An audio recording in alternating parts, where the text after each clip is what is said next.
রাতের নাগেশ্বরী শহর নামটা শুনলেই একটা নরম, শান্ত আর আলো আধারী চিত্র চোখের সামনে ভেসে ওঠে।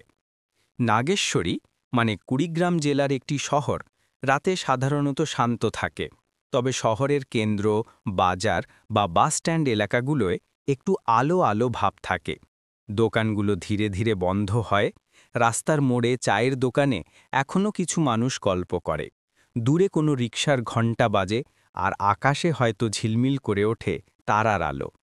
নাগেশ্বরী শহরটা রাতে যদি বাইক দিয়ে ঘুরি তাহলে দৃশ্যগুলো খুব সুন্দর লাগে। নাগেশ্বরী শহরের দোকান, হোটেলগুলো দেখতে খুব সুন্দর দেখা যায়। রাতে যখন নাগেশ্বরী শহরে রিকশা, মোটরসাইকেলগুলো চলাচল করে তখন দৃশ্যগুলো ভালোই লাগে। রাতের সময় পৌরসভার মেইন রাস্তাগুলোতে বাতি জ্বলছে, মানুষ ও যানবাহন কম পরিসরে চলছে।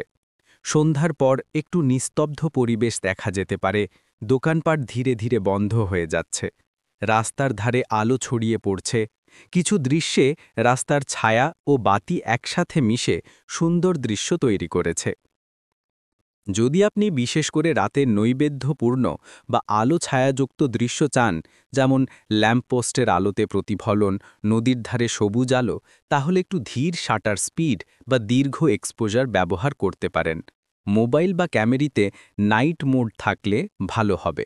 নিরাপত্তার দিক থেকে রাতে অনেক জায়গায় আলো কম থাকতে পারে, বাড়তি সতর্ক থাকা ভালো। নগর রূপে বা নাইট ল্যান্ডস্কেপে একটু বেশি আলো ও রং ব্যবহার করলে ছবিতে ভালো মেজাজ আসবে। পুরো নাগেশ্বরী শহরটা সিসি ক্যামেরা দ্বারা নিয়ন্ত্রিত। নাগেশ্বরীতে সব জায়গায় সিসি ক্যামেরা বসানো আছে। কেউ যদি অসৎ উদ্দেশ্য নিয়ে নাগেশ্বরীতে কোনো কিছু চুরি করে তাহলে সিসি ক্যামেরায় ধরা পড়বে। নাগেশ্বরীতে অসংখ্য মোটরসাইকেল, মিশু রিক্সা, অটোরিকশা, সাইকেল ইত্যাদি চুরি হয়েছে। তা আবার সিসি ক্যামেরার ভিডিওগুলোর মাধ্যমে খুঁজে বাহির করাও সম্ভব হয়েছে। আরও নাগেশ্বরী শহর সম্পর্কে কিছু তথ্য জানতে চাইলে নাগেশ্বরীর আপডেট নিউজ পেজটা ফলো করে পাশে থাকুন। ধন্যবাদ।